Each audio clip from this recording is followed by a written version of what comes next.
it is crucial that you have that conversation with them too, but that you let them know that they don't have to change with you or for you. So what I see happening quite often when one spouse wants to change and the other person actually, it's not malicious. They don't try to pull them down because they really, ha ha ha, I want to sabotage you. It's more like they are becoming afraid that they might not be good enough for that other person anymore.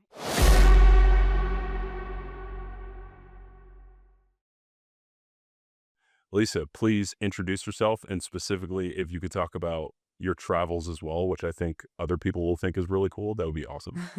Thank you so much for having me on your show. And I'm super excited to speak with you, to speak with your audience. So, obviously, my name is Lisa. I am a nutrition coach. I'm originally from Germany. I left Germany in 2009, moved to New Zealand for about 10 years. And then since 2019, so 7 years, I've been nomading around as a digital nomad. And with the beauty of this online work, of being an online nutrition and fitness coach, and I can just work from anywhere. And it's honestly been such a pleasure because I get to connect with people from all over the globe. I do have a big client base in the US, but I would say 30% maybe also in the Middle East, so Dubai and that kind of area. Then some people in Germany and Spain. Where else do I have? Sweden. Like I've honestly in Europe, quite a few countries, in the Philippines and Australia and New Zealand. So it's really fun because I also learned something about the cultures and how people eat there or how they eat out, how they socialize, and so on. Each new client, I also learn something, and I love that. I don't mean to put you on the spot because now I'm thinking about what you just said about the culture. Again, most of my audience, quote unquote, are like military, so they've experienced a ton of cultures and like been Mm, around the world. American culture typically is like centered around overconsumption. Like mhm. I feel like most people can agree to that. I don't know if that exists globally. And so I don't know if like you share experience with that or if you've seen that. Yeah, no, that's a great question. And unfortunately, or fortunately, through globalization, it is becoming everywhere in the world a little bit Mhm. more like in the US with overconsumption and obesity rates rising all over the globe. Specifically through things like DoorDash or delivery services, specifically with more processed things and fast foods being more popular. I will say in Europe or even, yeah, and in most other cultures, portions are a bit smaller, generally speaking. And what I have found is that people have an easier time having just an active lifestyle in other countries. I don't know what your experience was when you were in Europe, but generally speaking, people walk more, they take the bicycle more. The infrastructure is simply laid out more to lead a more active life. I'll give you an example. As I mentioned to you before we started recording, I go back to Europe every year to visit my family, and I know my mom is like a busy bee. She gardens, she cycles to get the groceries and all that, and I was just curious how many steps she would get in a day, like naturally. So I put my Apple Watch on to her wrist and I said, "Mom, just carry that for or wear that for like a week." On average, and I kid you not, without trying, she hit like 14, 15,000 steps every single day. Like without trying, it was just like 'cause, like, at the stairs up and down in the house and then out in the garden and then doing this with my niece, and, like, it is a lot easier or a lot more convenient to be active, whereas a year and a half ago that was the last time I was in the US. I visited my best friend who lives in Kansas, and, I said to her, "Hey, I'm gonna go to the gym, and across the road from the gym, there is this Starbucks. Do you wanna meet there afterwards?" And she's like, "Yeah, sure, no problem." So, I got her car, she has ahead of her husband's car. Anyway, I went to the gym, and, after the gym, I just wanted to leave the car there and walk across the road to the Starbucks. It wasn't even a highway, it was just, like, a busy road, but there was literally no way for me to walk from gym across the road that I could see the Starbucks. I had to jump in the car and do, like, a 5-minute loop to get to the Starbucks. I was like, "This is ridiculous. Well, how can I not be able to walk there?" But so I truly feel for many people in the US that experience that where they're like, I want to be more active, but I don't just want to walk on the treadmill all day or, like, because structured exercise is so much more difficult to incorporate for many people than if you're just like, "Oh, okay, I'm going to park a little bit further away. We're going to walk the kids to school. And then, like that kind of stuff. It comes easy and you do it without even being conscious of it. And actually, those small calories, they add up over the course of the day. So I guess to your question, do I see differences, or is it sort of like the overconsumption, is it incentivized all over the globe? Unfortunately, more and more. But I do think it is specifically difficult in the US also with like marketing and so on. Everywhere is, it's more, it's bigger, it's better. And you go into the supermarkets, you have not just one choice of chips, you have like 200, and you want to try them all. And the bags are not just the small snack size, but they're like extra, extra large family size, and they're cheaper than the snack sized ones too. So, it's absolutely ridiculous. Do you feel like that okay, sorry. So, for the people listening and watching the episode, I initially went into this thinking like, "Hey, we're gonna go over 10 tips to, like, lose body fat." I'll probably truncate that to, like, 5 of the 10, and then I highly recommend, like, just open kimono. I just recently met Lisa on this, like, podcast website, founder page. I am in my own body fat percentage, like, loss era, I guess you could call it. So, like, I've already tried implementing I literally, like, before this episode yesterday, just wrote down essentially like a simple structure that I'm going to follow, which is what led me to the top 10%. But with all that said, we're going to go with 5 just so we can like really dig deep into certain ones because you brought up the steps thing. And that is something that I've talked about in a previous episode Cool. where, to your point, people are now having to prioritize. And I think this will come up in a lot of the questions that we talk about today.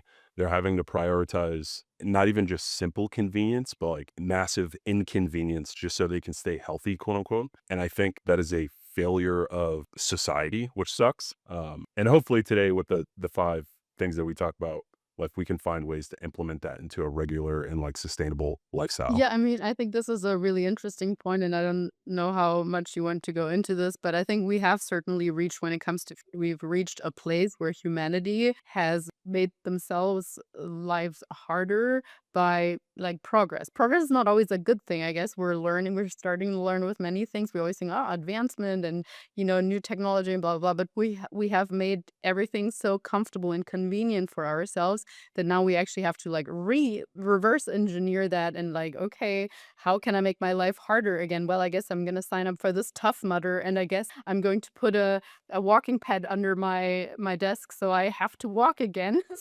So we have surpassed that place of like optimal level of convenience and comfort that would be helpful for humanity, where we're now tipping over into that side of like, oh no, it's not helpful anymore. Shit, we need to reverse some things.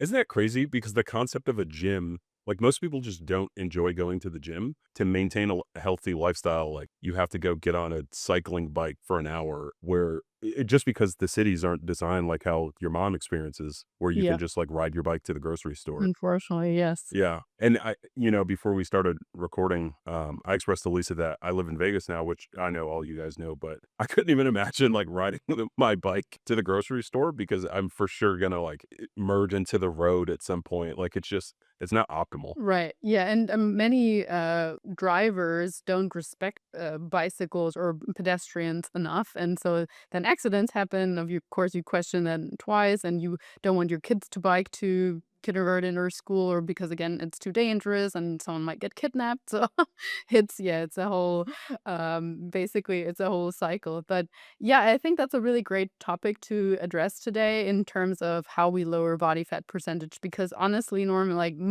probably 90% of the people that work with me or want to work with me come with the goal of like, oh, I want to add muscle, or women usually say, I want to look more defined or have more definition, and I want to lose body fat. So almost always both. And then I have to say, okay, well, first of all, we cannot just turn fat into muscle. There's a few steps that we need to go through, and I think it'll be very helpful if today I share some of these tips with you and your audience, because truly it's not just about a number on the scale. We want to lower that body fat percentage. That's much more important for health, for longevity, even for how we look. Many women have a specific number in mind, and then when we get to that number, they're like, oh, I thought I would look differently. And that's because they haven't focused enough on building the muscle or growing that definition, so to speak. So they just kind of look like a more deflated version version of themselves and not as shaped as they would like. So this is actually one of the 10 points that I mentioned in the post.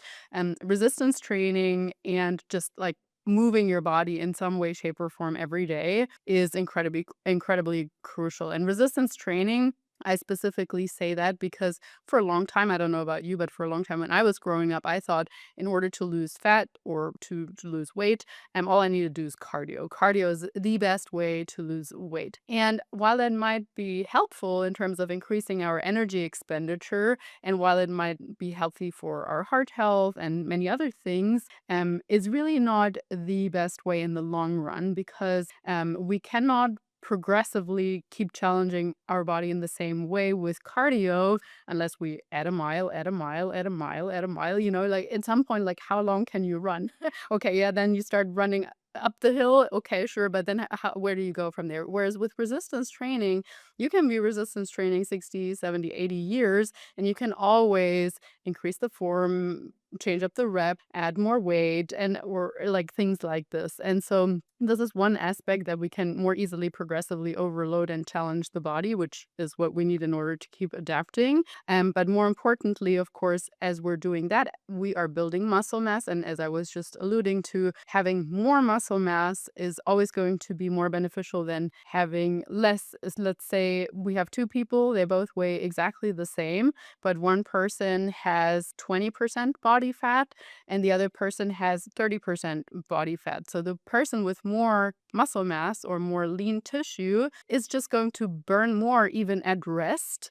Just sitting there, they're going to have a higher calorie expenditure than the person with the higher percentage of fat. And of course, they're not going to look as tight and they're not going to be as functional. They're not particularly as we age. We want to preserve or even keep building that muscle so that we can be independent and autonomous for as long as we want and not just, living until 100, but basically from 60 to 100, we're dependent on other people's help and medicine and all that. I don't know about you, but I don't want to get to my 80s and 90s and just sit in a chair and stare outside the window. I still want to be at least walking around. Like my grandma, to the point of like living an active lifestyle. My grandma, she's gonna be 90 this August, and she still rides her bicycle to get groceries. And That's like cool. it's just, Yeah, that's I awesome. know it's so cool. Like she runs the whole household, and that house is like 3 flights of stairs, and it's very impressive to see. So I have that goal of not just we don't just want to live longer, but we want to have quality of life for as long as possible too. And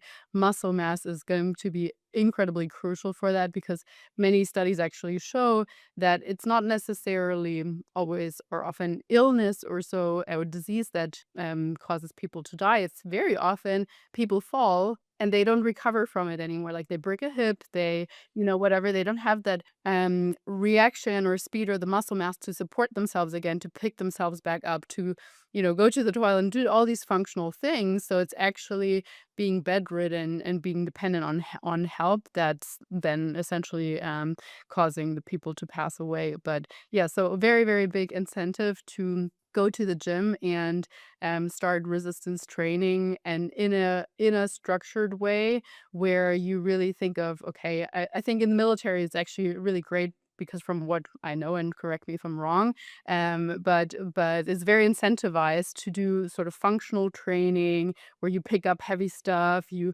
lift up heavy stuff, and where you are able to push things away, push people away, and that kind of stuff. So I think everybody should be training in that sort of style, whether in law enforcement or um, just the mom at home and wants to pick up the groceries in a healthy way without spraining her back. I think it can always help to know how to do a deadlift. Absolutely. Yeah, and just for context for the listeners too, Lisa used the military example before we start recording. You said you did 4 years as But law almost enforcement. 5 years in the Okay, police. Yeah, so in New Zealand, that was just in, basically first responder or, like, pretty much, frontline police officer. so fitness. I'll ask two questions here. So one, fitness, kind of to your point, has always been like incentivized in your life. Yeah, not necessarily, I guess my parents, they're both, from what we were talking earlier, they're both like, "Why should I do structure why should I go to the gym and pay to do exercise?" My dad's Okay. like, okay, if I'm chopping wood, then that's cool. Or if I'm riding my bicycle to get to work, that's good too. Like, that's how he has seen fitness all his life. Thankfully now, because he actually did have an accident with his bicycle, he was like, "Oh, I need to strengthen my back." I'm realizing this, so now he actually goes to the gym. And but I just grew up kind of like playing more like volleyball and basketball, but also not necessarily wanting to go to the gym. And then when I started studying exercise science and health promotion and nutrition, I kind of became more aware of like how much I love anatomy, how much I think resistance training also helps with all kinds of other sports. I mean, now it seems like very obvious, but to me at that time it was like, oh, if I'm a swimmer or if I'm playing volleyball, then why should I have to go to the gym and lift heavy weights? Now I know that there's a transfer effect and that can help in any kind of way.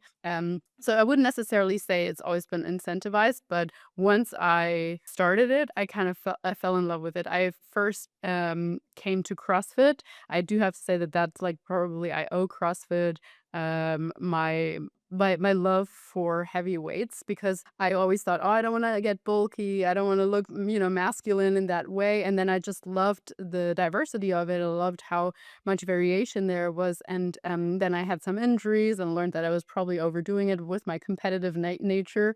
And I transitioned more into like, I don't want to say bodybuilding style training, because I don't have any intention on ever stepping on the stage, but more of like yeah, structured resistance Mm. training program as opposed to basically that high intensity training all the time. That is so cool. Like, just your background is just so interesting, and, just for the sake of tips, I'm going to try to stay on task because I love going down these rabbit holes, and, like, there's so many more questions that I feel like I wanna ask. Just to summarize one of the things that you brought up, because I think it was a really important, point that you had, weightlifting adding weightlifting to your weekly schedule is a big thumbs up. Yeah, 100%.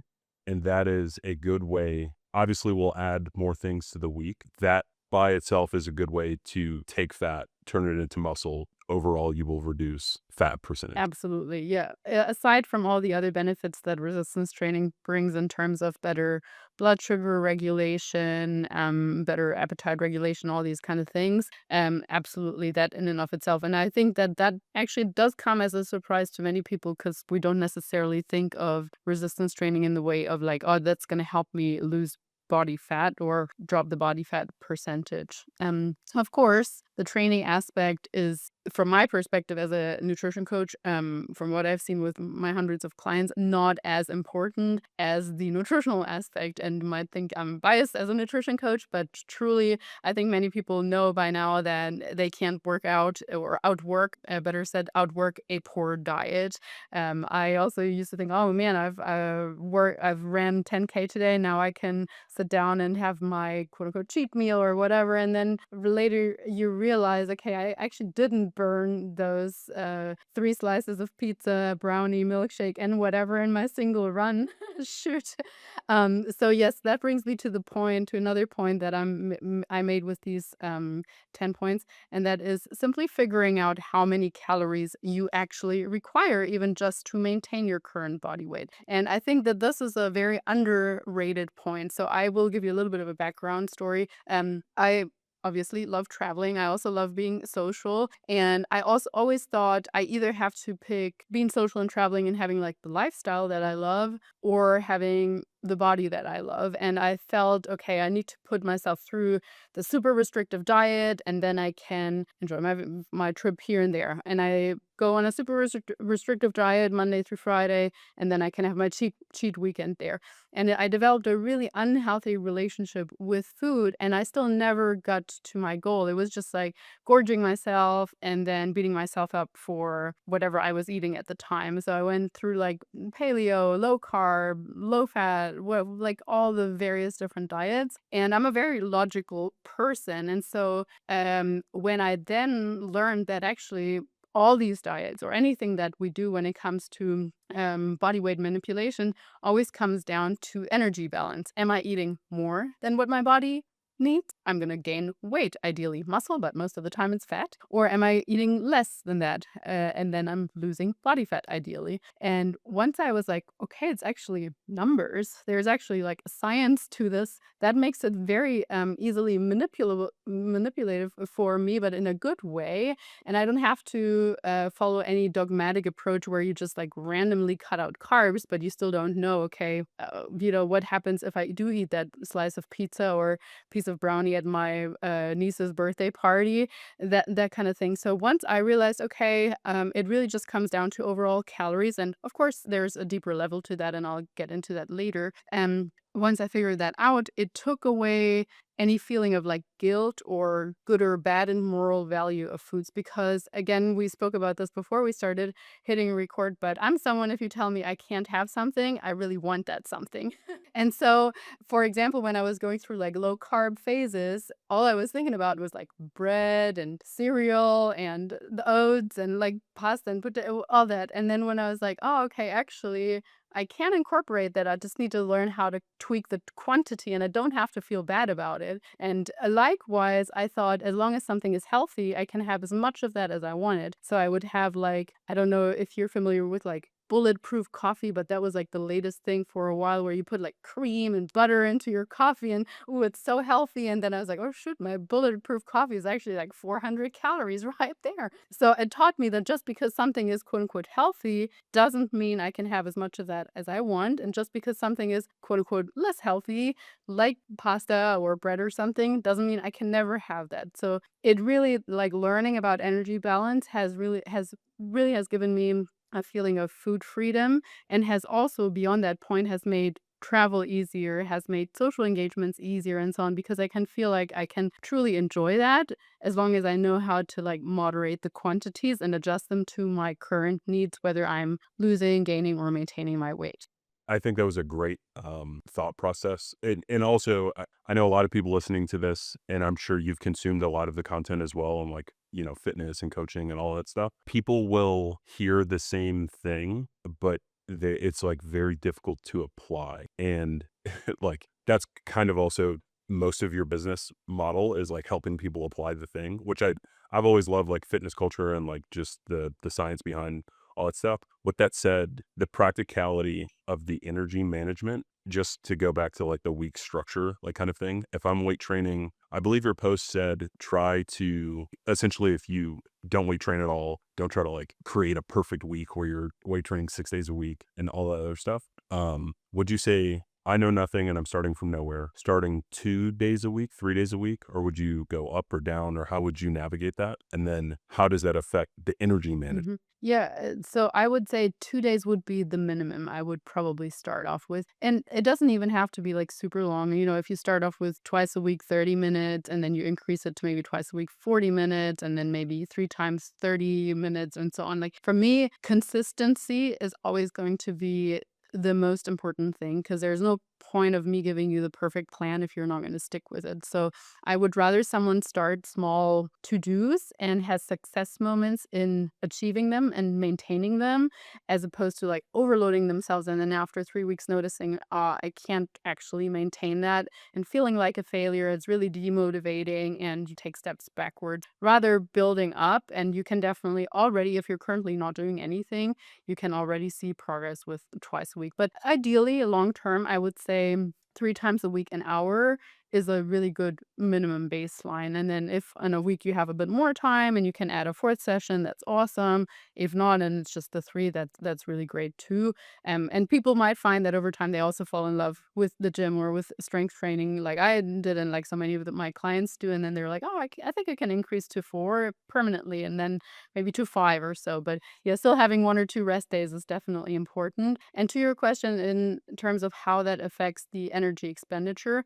so directly or like I guess proportionally speaking in comparison to cardio, it is true that we burn less calories during this resistance training session than we do in 30 minutes or 40 minutes of cardio session. Of course, it depends on the intensity there too, but let's just say on average. Nonetheless, so you might burn in like 45 minutes of a weight training session. You might only burn like 250 or 300 calories. But again, we're trying to not think short term. We're trying to think of what does that do to my metabolism long term. And in the long term, as I was saying, at rest, you will burn more calories just because you have more muscle mass, as opposed to that person that did cardio and maybe burned a little bit more earlier on. So I guess to bring it together, when someone starts off with, or even just when they want to go about their own journey, I always recommend trying to or committing to about a month at least of recording your current food intake. And when I first learned about energy balance and I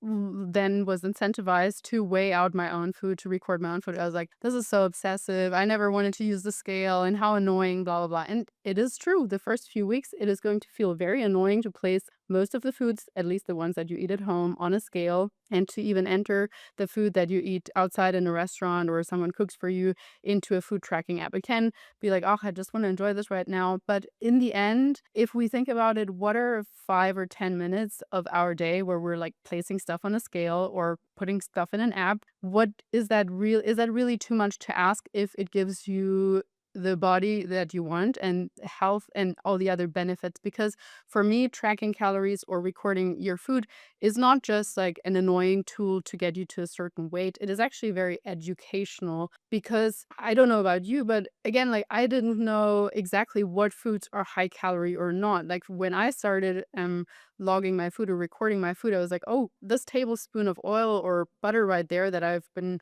cooking my eggs with is actually already 150 calories. And then like I said, with that coffee, or I thought peanut butter is a great protein source and ate like 3 tablespoons of it. And I was like, oh shit, this is actually 500 calories. That's like a fifth or a quarter of my daily allowance. So for me, it was very eye opening, and also in the sense of like, what is actually a good protein source? Because that brings me to the third or the number three of the 10 points that I made with this post, and that is learning how much protein you actually need. And I think nowadays protein is being thrown around so much and like high protein this, high protein that, and not many people actually understand why it's so important. It's not just that it's more satiating, or it's not just that you're going to recover better, but there are really several benefits to eating a diet higher in protein or with sufficient protein. So, in that first point, when we're looking long term, once again, my goal for my clients or for anybody would be to at least maintain muscle mass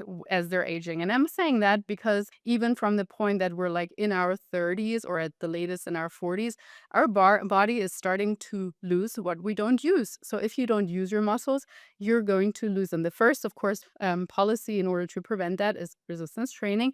But very, very close second is actually consuming enough protein. This is going to be super helpful for your body to hold on to that muscle mass. And if we're thinking about protein, it's like literally the building blocks of our body. So if you're not giving your body the building blocks to at least maintain the house that you have that's starting to break down, then what is it going to use? It doesn't have the material. So you need to at least supply it with what it needs in order to patch up that house or the structure, so to speak.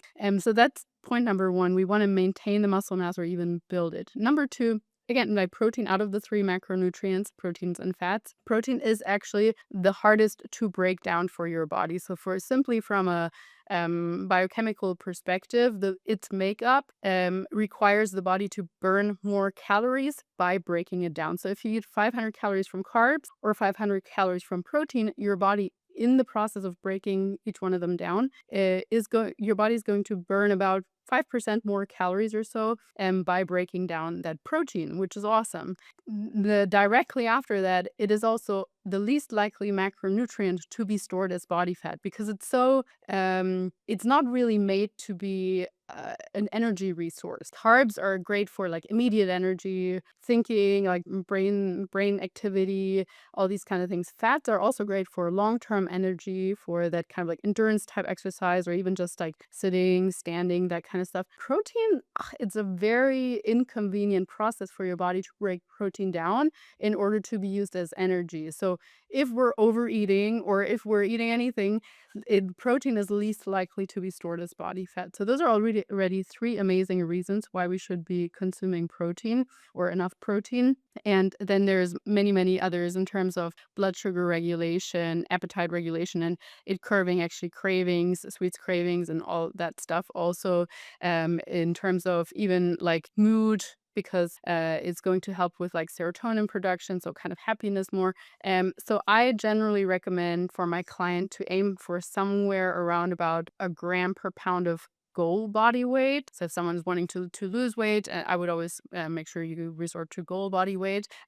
Even there, like I quite often see, let's say I have a 160-pound female and she wants to get down to 120 or 130, but she's eating like 60 grams of protein at the moment. So be patient with yourself and build it up slowly. You don't have to get from one day to another to your actual goal. But if one week you increase it by 10 grams and 10 grams and 10 grams, once again, sustainability and consistency is much more important. So this calorie tracker, whichever one you want to use, because there are so many out there, they all basically do the same thing. Whether it's MyFitnessPal, whether it's my macros chronometer, it doesn't really matter. But what that tracking that you're committing to for at least a month is doing for you, it is showing you what foods are actually high in protein and how low is my current consumption actually. Because even though you might think, oh, I have a couple of eggs for breakfast, I have some chicken in my lunch, I usually have some Greek yogurt in the afternoon, and I might have some fish for dinner.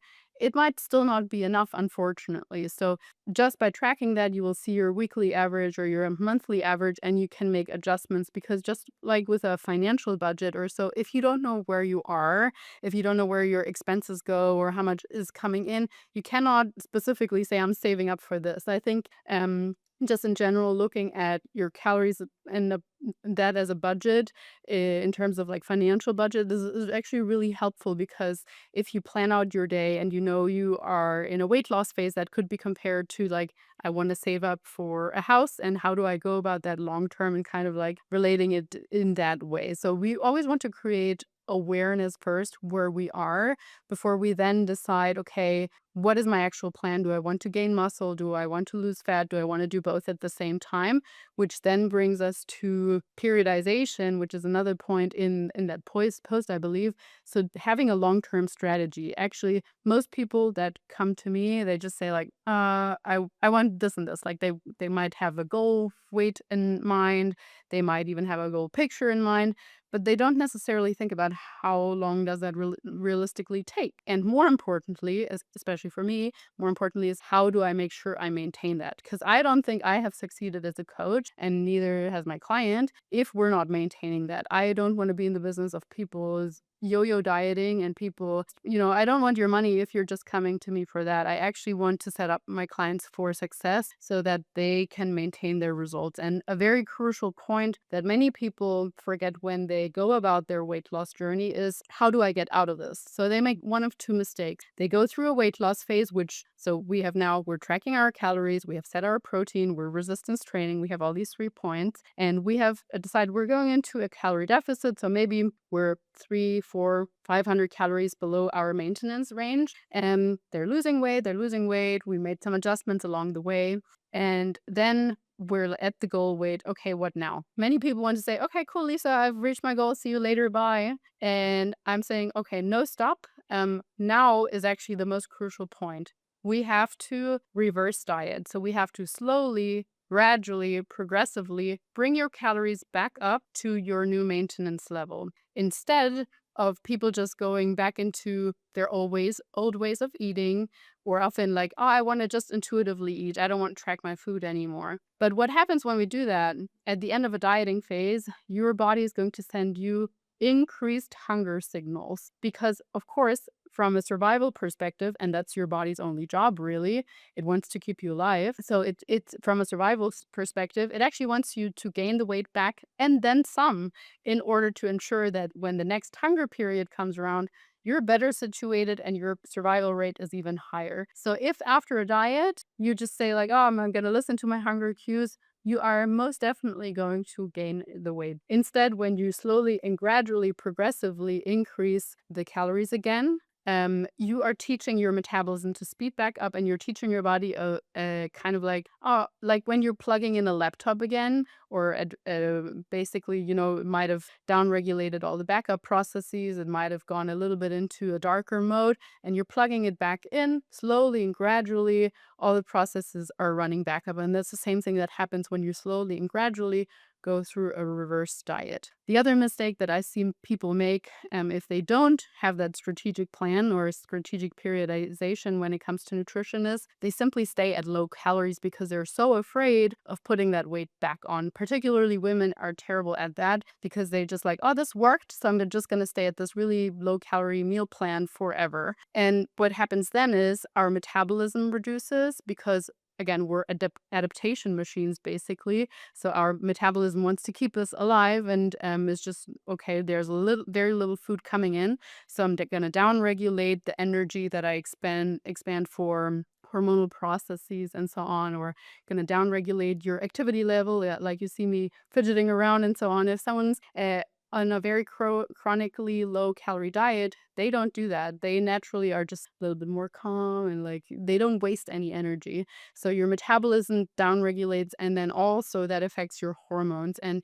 long term, that is terrible. And also, if at some future stage you want to lose weight again, it's going to be really hard. So in this example, let's say somebody's maintenance calories might be 2000, and we have been dieting. At the end, brought the calories down to like 1500. This lady now decides she's going to stay at 1500 because she doesn't want to go through a reverse diet with me or on her own, and she's just so terrified of eating more food again. So now, after a while, and I'm not saying after a few days, but maybe after half a year or so, this 1500 has become her new maintenance. She's not dropping any more weight, she's just staying there. But she decides, oh, I still have that little bit lower belly fat. I want to get rid of that now. Now, what does she have to do? She has to bring her calories down to 1200 and probably add some more activity, and then she's terrified of eating more weight, eating more food, so she's going to stay there. And this is just, I see that over and over and over again. It breaks my heart because it's not healthy mentally or physiologically. So I think this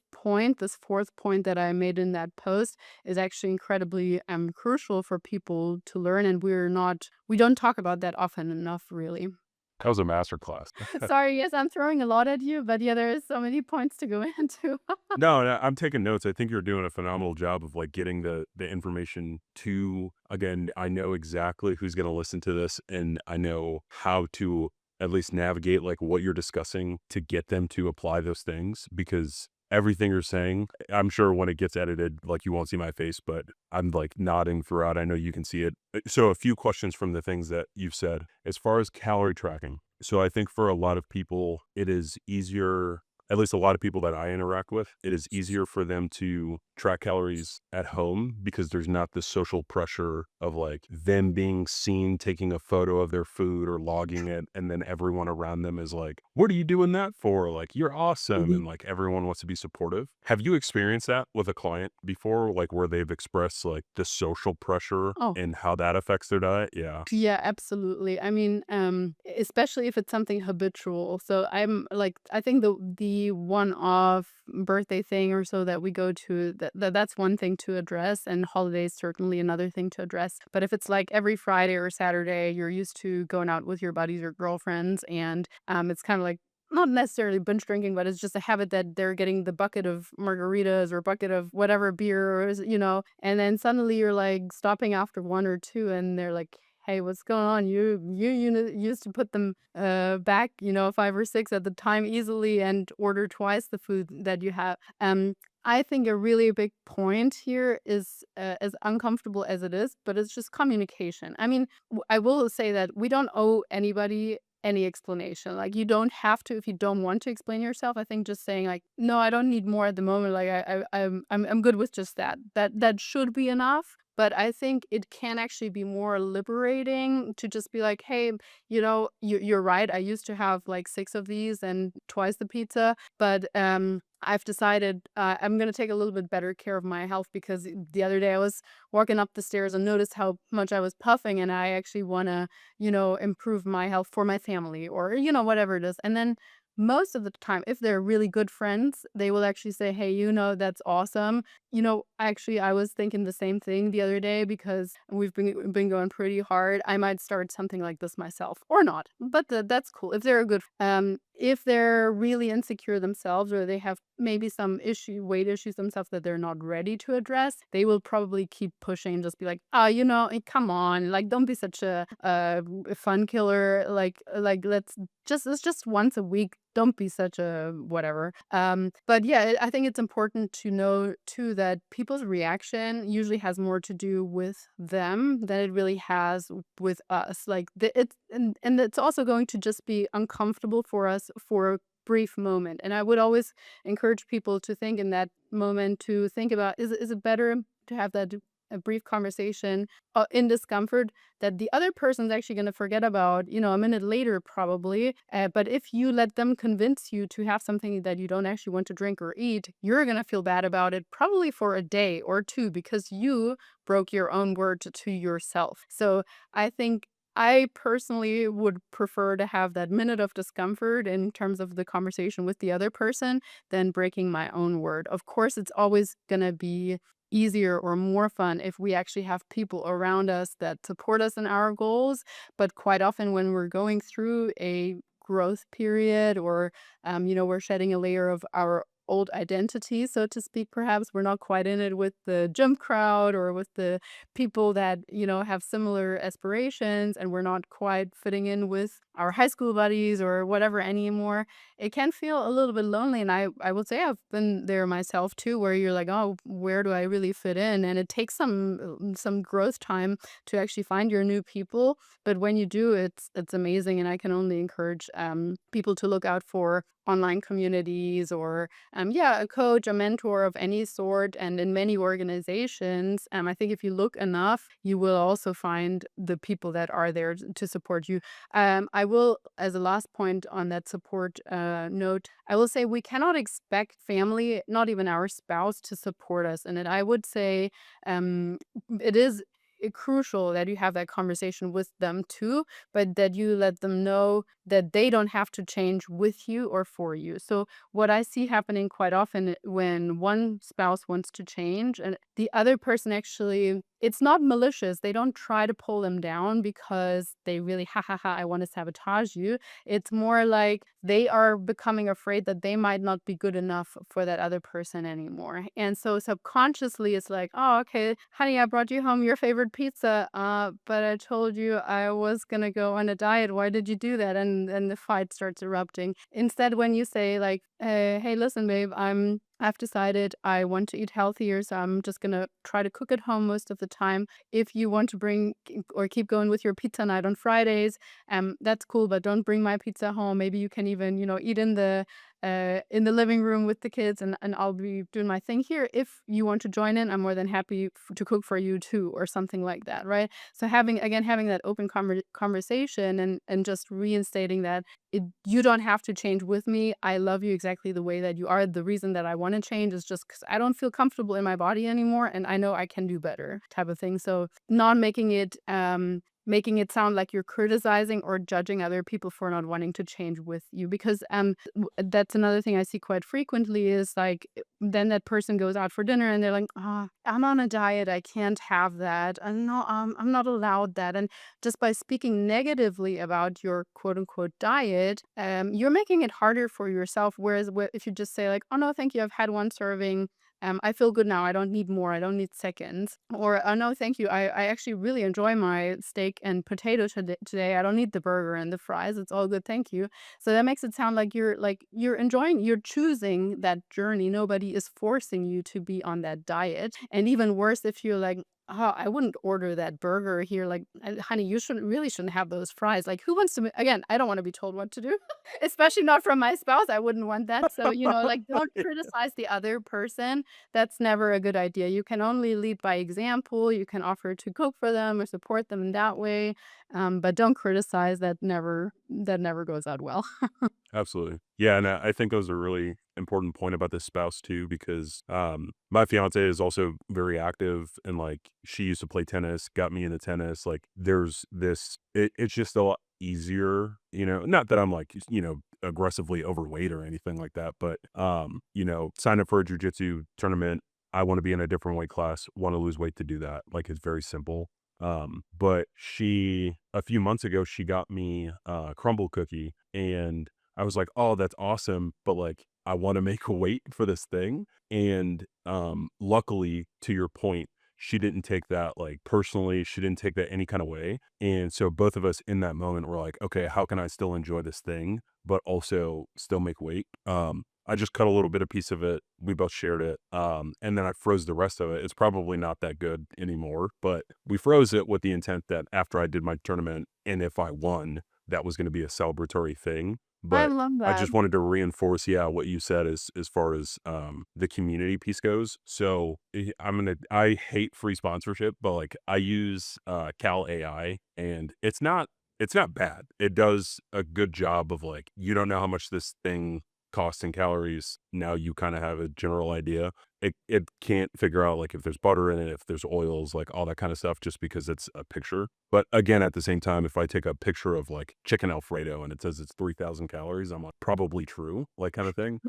Yeah, so I just wanted to do, like, I guess, a plug towards that as an easy resource because I've used MyFitnessPal, I've used Chronometer just for the people listening, and I do understand that when people think of diets, kind of to your point, they think of it negatively, which that's not always true. And so, because they have a negative bias towards it, any effort towards doing the negative thing sucks. And I've realized that Cal AI is like super easy to just take a picture of the thing and it spits out some random number that gets you at least in the ballpark to do what Lisa is describing as far as like having a good understanding of what is more than you're trying to consume and what is significantly less than what you're trying to consume. So Yeah, I just this wanted is to say no, that this is piece. really cool.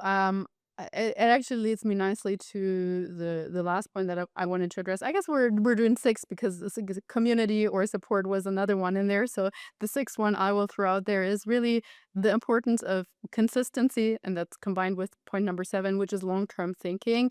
And we're more likely to stay consistent with something if it requires less effort or if we perceive it to be less effortful most of the time anyway. So again, like not just in terms of training, thinking of it, how can I be most consistent with 2 or 3 sessions per week in terms of food too, not being too over restrictive. So sometimes when people find their maintenance calories and they're like, okay, cool, Lisa, I want to go into a weight loss phase.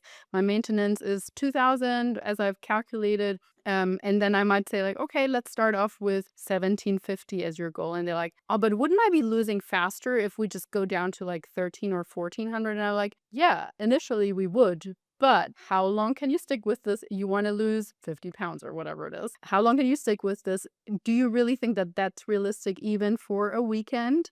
Do you really think you're going to actually fuel your training enough? Probably not. I always want to work with the minimal effective dose. And so if somebody decides that this Cal AI, is a good tool to start, that's really, really great. And then maybe from there you will notice, okay, it's actually not that effortful. I'm just going to compare it to what it would be like if I'm using MyFitnessPal or macros, whatever it's called, like any of these. And then you might notice it's actually not that much more effort, but I'm learning a little bit more. And so I think as we're like progressing, while focusing on consistency, while incorporating a few fun things that we like, whether that's a steak and wine on the weekly date night or a couple of times per week some ice cream or so. I think that's actually really important because we teach ourselves that moderation is really the key. It's not the things that we have every now and then in moderation that derail us. It is when we have those binges where we can't stop something completely, and more importantly, I think we feel like we're giving food too much control and like we're out of control. We don't have control over our own choices when we are in that binge situation, as opposed to when you practice, hey, I can stop after, like you did, after a quarter of the cookie, and I'm gonna freeze the rest, and I'm just gonna enjoy that small little bit there, and that's delicious. It's amazing. But many people think, oh, if I have this at home, I have to have all of it, and it's not something that you're either born with or not. It's actually something that you practice or you haven't. So anybody listening who thinks, oh, if I have X at home, I have to have all of it. I do want to encourage you to practice and to even just like mentally acknowledge to let go of this limiting belief that you too can practice to just have a little bit of something and be happy with that in the sense of making it something more consistent. Um, just a small caveat to the Cal AI and just overall that moderation talk. If you are seeing success with Cal AI or with that beginning level, and then maybe after 3 or 4 months you're plateauing, that's when I would say, okay, how can I get a little bit more accurate? So now maybe we're moving to the weighing out things. And then maybe after you might just be using like cup measurements of like a cup of rice, one apple, half an avocado, and you're seeing some progress. And then 2 months later, you're hitting another plateau. Then you also have to ask yourself, how can I get a little bit more accurate with that? So maybe now you're shifting into ounces and grams as opposed to using these reasonably inaccurate or more inaccurate measurements. So every time we hit a plateau, it doesn't necessarily mean we need to slay more calories. We need to add another half an hour or hour of exercise. It's more about how can I refine certain things more. And with that falls also things like how can I sleep even better? How can I recover even better? How can I manage my stress better? How can I like all these small things, and they add up more than we think because again, like hormones, everything plays a role. And when we hear hormones these days, we also have to think of cortisol and we have to think of stress levels. And yeah, I would very rarely, if someone says I've hit a plateau, my first thought or answer is like, okay, cool, let's cut 200 calories. That's very rarely the case. Yeah, and I think that's a good, I think that's a good presentation of like, I feel like now I'm beating up Cal AI. Again, to your point, like all of these things, like there's just so much nuance. I know, this is more for like the people listening. There's so much nuance to like food, rest, cortisol, everything that Lisa just described. I would say from my personal experience and kind of as a summary of what you just described, start small. Like you just have to start with like, okay, what am I going to do for the rest of my day today that like is going to help me tomorrow? And then once you get to tomorrow, like what am I going to do that like it's just these small stepping stones, because I know a lot of people are going to listen to this. They're going to hear Lisa say that the minimum effective dose is 3 times a week and they're going to be like, all right, I'm doing sick. And look, and that's just not the point, because again, this is something she described earlier, and I will use my dad as the example. My dad is 73. My dad's still like moving around, like boxing in the basement, like doing all these things. Lisa shared an example of like her family and like the fact that they're still doing all these things. Like that is over a like a massive time period in which you were doing very small things at an okay level.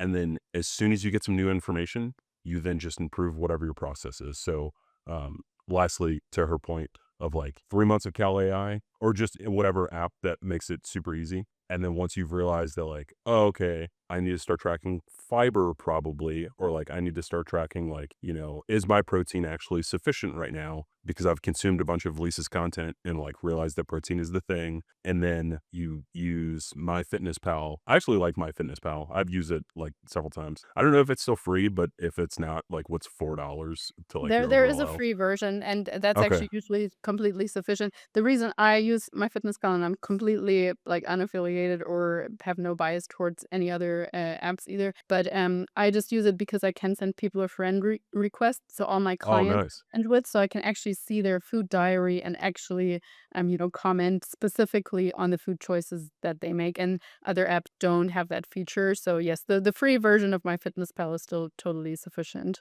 Yeah, I like that.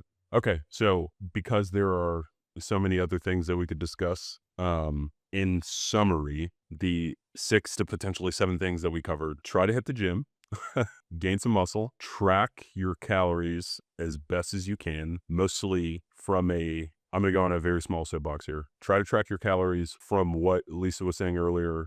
Do it with energy in mind as far as like things that are going to bring you. I know that's not necessarily what you said, like things that will try to bring you energy and not things that are going to take away your energy.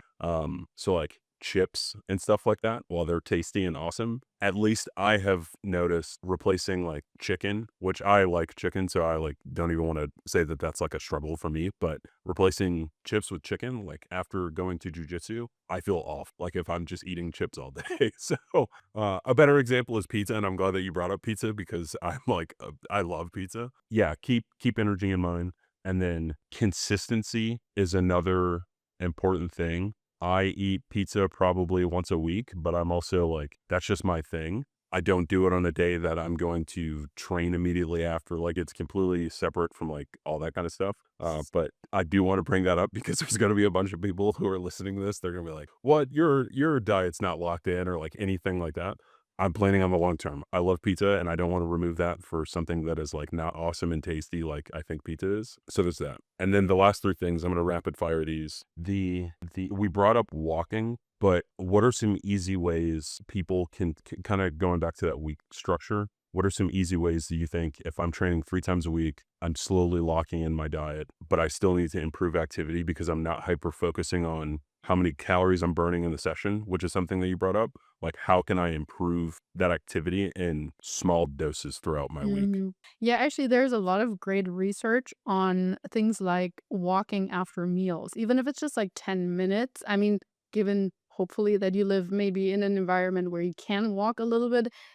Like imagine you have a dog and you need to take it outside. Like actually people who have a dog, it's awesome because they need to go outside most of the time, like twice a day minimum, right? So if you get into the habit of I'm gonna walk around the block 5 or 10 minutes after each meal, or it can also be before, but after has specific benefits also in terms of digestion and blood sugar regulation. That is amazing if you do that 3 times per day. And if you bring your kids along, if you have kids, even better because you teach them by example. You're a great role model for them. You know, if it's twice a day, 15 minutes, that's awesome as well. If it's only once a day, 15 minutes, that's also great. You know, build on what you can. But those little things, we often think, oh, walking, how much is that gonna burn? Again, I don't want people to think about calorie burn in the moment, and activity trackers can be great on one hand, but I think on the other hand, it kind of skews things because we get too focused on, oh, this doesn't burn as much as that, and blah, blah, blah. And it shouldn't be about that. So yeah, just things like this, like getting into the habit and making it a routine, because for me, it's all about habits. It's not about the things that we do occasionally. But if we build it into our day to walk after our meals, that can be a really great additional energy expenditure. Of course, if you say maybe once on the weekend, you take the whole family, a whole pack, and you do a 3 4 mile hike. You could even put on a backpack or a ruck or whatever and get your cardio in that way. Maybe even something hilly, that is awesome too. If you don't have the possibility to do that, you could also just after your strength training, maybe add a couple of really short bike sprints, like 20, 30 minutes, not minutes, seconds, going all out and then resting like a couple of minutes and doing that 3 to 5 rounds. That is also really, really great just to get a little bit of cardiovascular energy expenditure in there as well. But yeah, for me, it's more about that the small things that we build into our days, or parking further away in the parking lot when you go to the grocery store, taking the stairs when you can, and so on. Absolutely. And then the last two things from that list, prioritize protein. Lisa did a master class on protein and really just like the thermodynamics of like why that is more optimal than everything else. And then the last thing was community. And the order that I put them in is in no specific order. It's just how I like took notes and remembered them. And that is not necessarily the order we did in the episode, but community, I'm actually glad that we're going to leave off with this one last, is I thought the message that you shared on like being honest with yourself and then being honest with your friends, and then also how other people's responses to your journey is more like a reflection of themselves than you. I thought that was a phenomenal really just piece of like philosophy. So I'm really glad that you shared that. How can people find communities where people are like helping each other and like sharing accountability and all that kind of stuff? If I, again, starting from nowhere, knowing nothing, how can I join? Like, where can I go to kind of like get motivated or like get helped? Yeah, I think a really great entry point is actually more in your town where you are. And even though I was going on about like structured strength training and not so much about, CrossFit and those kind of group classes, I will say if someone is really brand new, group fitness classes can be a good way to meet like minded people because in person contact is always going to be a little bit more stronger and hold you a bit more accountable than quote unquote just online. Of course, if you work with a one-on-one coach or something like that. An online community is also great. But yeah, if someone is like completely new or is, more of a shy nature and is not necessarily going to go and approach people at the gym, then a group fitness class could be a good entry point just for a few months so that, you get into the rhythm of 2, 3 times per week I'm doing something. And maybe they even run a challenge of like, let's eat healthier for a month or drink more water or get 10,000 steps or something like that.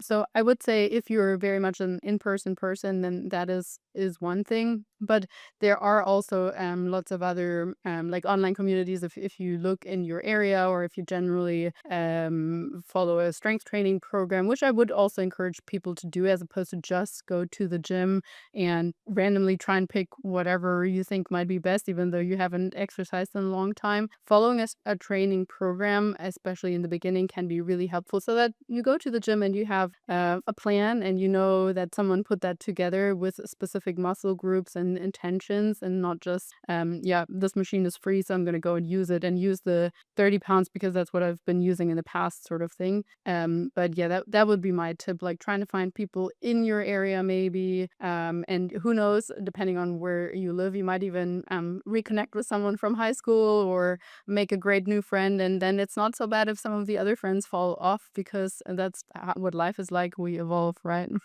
Yeah, absolutely. Lisa, this has been absolutely phenomenal. One, I just again, I know we said it in the beginning of the episode, like this is awesome. I really appreciate like meeting you, like the just knowledge that you have, your perspective on all these topics as well. One, where can people find you if they want to learn more about all the things that you're doing? And then the last question, I guess, of the episode is if you had anything else to share with the audience. And so, first of all, no, first of all, thank you so much for having me on. Honestly, it's been a pleasure, and you're a great host. I love how you kind of had just this specific topic in mind, and then helped guide me too. So my business is called Nutrition Coaching and Life, and that's the name that people can find me under on Instagram, on LinkedIn. My podcast is called the Nutrition and Life Podcast, and as I was mentioning to you, I try to share valuable information about specific topics on there as well, and but also have researchers, other coaches, competitors, and so on as well, so I can keep learning and growing. So yeah, please go check it out if someone's listening and has really enjoyed this episode. Also, feel free to send me a message and just say, "Hey, I heard you and Norm speak," and even if you have criticism, that's always fine.